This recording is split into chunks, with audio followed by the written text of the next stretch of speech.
Hello, everyone. This is Mr. Informal back with a new podcast. Apologize that there was no podcast in the previous weeks. I was just been busy with redesigning the themes of my website. Check that out, mrinformal.com. And I was also doing some other things too. Just busy, I guess. Most like it was mostly updating the website. So we are back on the podcast. This is the 36th edition of Mr. Informal Podcast. I am Mr. Informal. If you not happen to know that, but that is fine. You get to know me, I get to know you, and you get to listen to me talk about certain topics, which are three topics for today. Number one, rise in the used luxury goods market. I'm sure you've seen it. Same websites like Grailed and Poshmark and other pre-love, pre-owned, pre-certified, or just regular people selling their luxury goods. Number two, unpaid workers. I'm sure you've seen the news of a Zara employees writing down all his unpaid hours and unpaid works onto the garments. That was interesting. And last but not least, wireless electronic items on the rise. I know they're starting to be everywhere, but I think it's ready for the mass market nowadays. And so let's go ahead and start the 36th edition of the Mr. Informal Podcast. Alright, I'm sure if you probably come across selling items, used luxury goods such as Poshmark, ThredUp, Deba, Tradesy, the Real, Grailed, especially for men's, basically selling luxury clothing, accessories, items, and they call it certified authentics, pre-loved depending on where you live in the world. But here in America, we call it pre-owned or used luxury goods. And they are absolutely on the rise. And why is that? Well, I got a couple things that maybe that could answer that. Well, for one, discontinued items that the brands are not selling anymore. And so you can see in the used market. Number two, a lot of people can't afford that amount of price, and so maybe they go to websites like that or maybe eBay to check out to buy a used item and get it at a lower price. Or there's even items that have been used only for 1 month and then people decide to sell it, and they sell it at a 50% discount, and so people decide to buy something like that. And so that's interesting because I always believe that if you really want to buy something, if you really wanted that, you should save up money and buy it as new. I can understand that you don't want to buy at full price, but there's always that feeling that when you buy something used, you bought it used. It wasn't new. There's always that lingering feeling. To me, when you buy something, when you save up, when you work hard and buy it as new, there's certain a feeling of accomplishment of doing that. And so I found that interesting just to think about.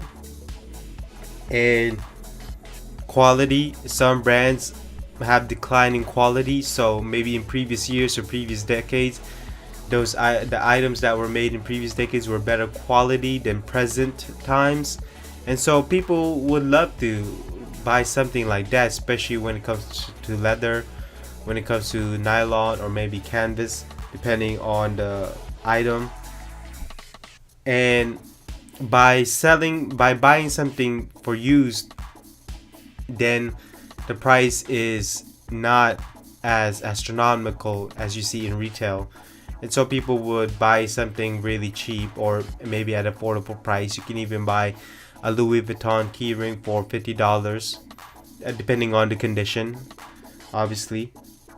And so in the market alone, the luxury goods have always generated billions, if not trillions of dollars in the industry or even in the economy.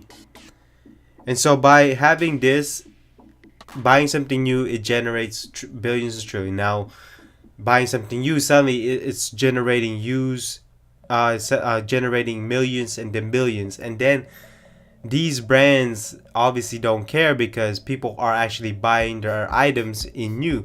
But at the same time, there's a loss of profit that if people buy something new, then you're not generating as much profit as you are potentially getting.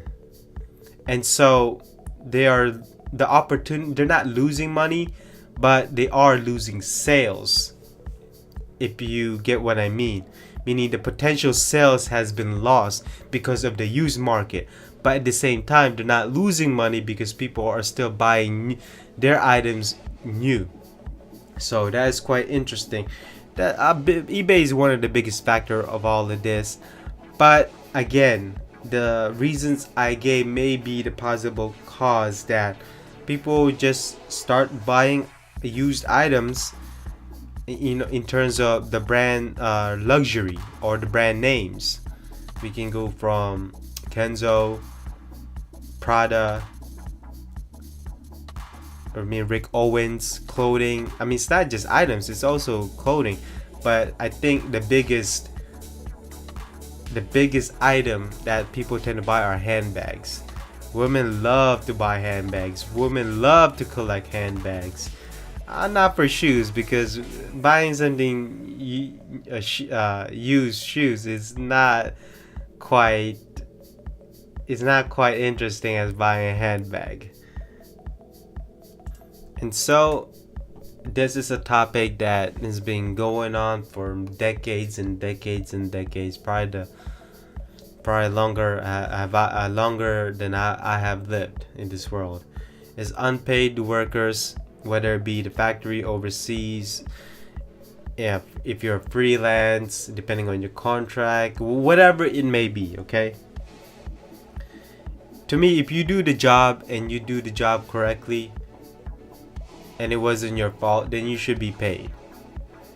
Now, I am in the fashion industry where we do give factories chargebacks, and I've heard factories, and this is a fact, that if they get chargebacks, sometimes they wouldn't even pay the employee, or they wouldn't even pay the sewer.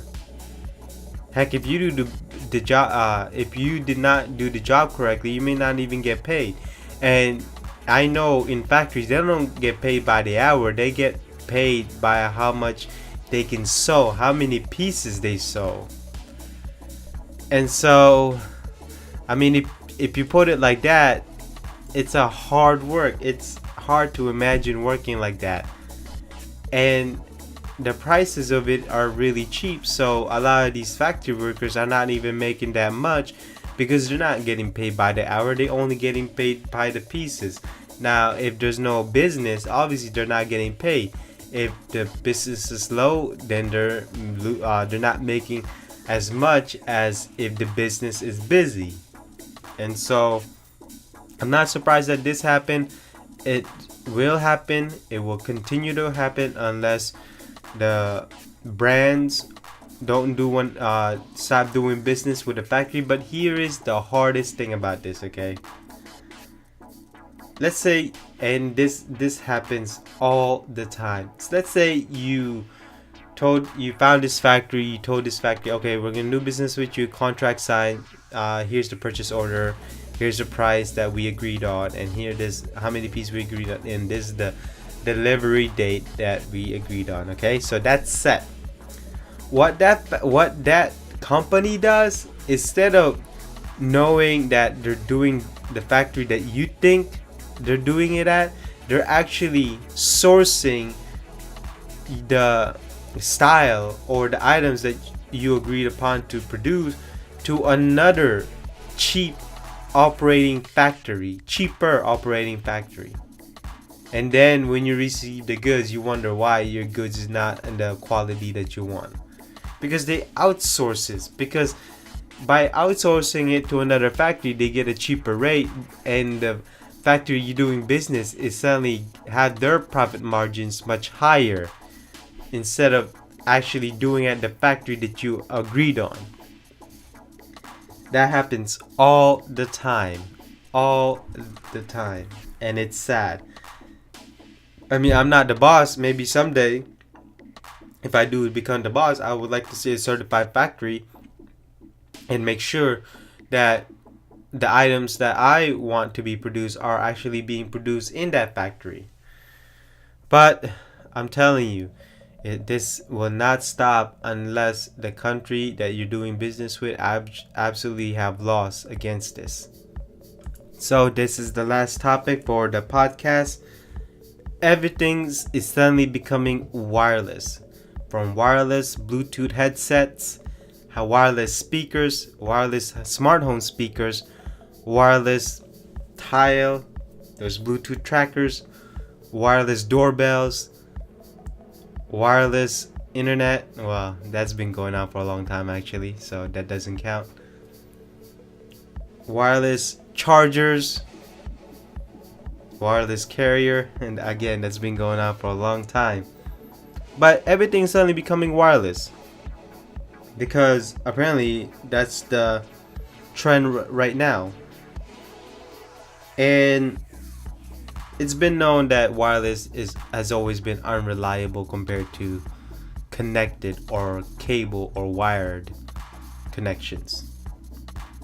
And I agree with that. But at the same time, technology is getting better and better and better. And so, I mean, take a look at radio, that's wireless. Take a look at antenna, again, that's wireless.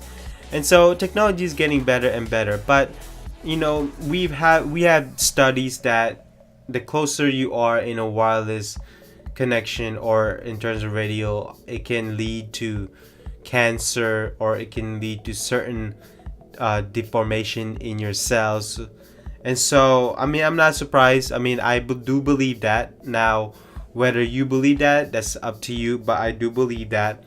Now, what am I really trying to say? I'm not trying to talk about the consequences of wireless. This particular topic is the wireless technology is becoming accepted by the consumers. I think it is ready for prime time, in the fact that we have so many wireless devices connected to the Internet of Things. Now, like I said, people are starting to buy the Alexas, the smart home speakers that are connected wireless. We could connect our speakers via Bluetooth or via Wi-Fi. We connect our doorbell, same thing with wireless cameras via Wi-Fi and Bluetooth. I mean, it's a good thing. Less wires to connect, and just we can have less clutter, less mess, and we don't have to nail on the wall to damage the houses or our apartments, whatever it may be. So the rise in the wireless technology will only getting better and bigger, because as the technology becomes better, then certainly the technology will becoming more bigger. Now, the things that are still not wireless is, you know, if you go to a concert, they have a lot of cables. I mean, if you go to certain places such as TV broadcasting, again, they have a lot of cables, and so it is still needed. Same thing with internet connection. If you want a reliable connection, then it has to be wired. Now, I'm sure you see the iPhone X only having a wireless pad or wireless charger. Now that's going to be becoming a big trend nowadays. Now there are consequences off of that. Now the disadvantage is that you can't use your phone while it's charging, because when you get it off of the pad, it's not charging. And so if it's wired, then you can use your phone while it's charging. So there are gives and takes, but at the same time, you gotta appreciate the wireless technology we have here. Now, Nikola Tesla was thinking of this power source that can power your phones or your mobile devices wirelessly. And so the concept of it is not new, but at the same time, the technology is being brought to the general consumer, to the mass market, and that is what's being trending right now, and that is what causing this market to trend into wireless technology. Now, do I wish that what Nikola Tesla built or invented will become a future someday? Of course. You don't need to be tied up to a wall. You can just be walking and your phone is charging. Now, hopefully, they don't charge us by the hour or we have to pay a fee. That's not something I would want because I'm already paying for electricity here. But, someday you could always dream. You could always dream big. And so, it's quite interesting. I cannot wait what wireless technology can bring. Hopefully, we can have wireless connected speakers that can become our wireless, have a wireless home theater setup. So you don't need to have a mile long cord running around the room. So hopefully that would happen. And so that basically concludes the Mr. Informal edition 36 podcast. I hope you learned something. I hope you enjoy it. And I will be making more podcasts and talk about certain topics that I like. And if you have any certain topics that you like, let me know down in the comments below. I will see you in the next podcast. Mr. Informal signing out. Bye-bye.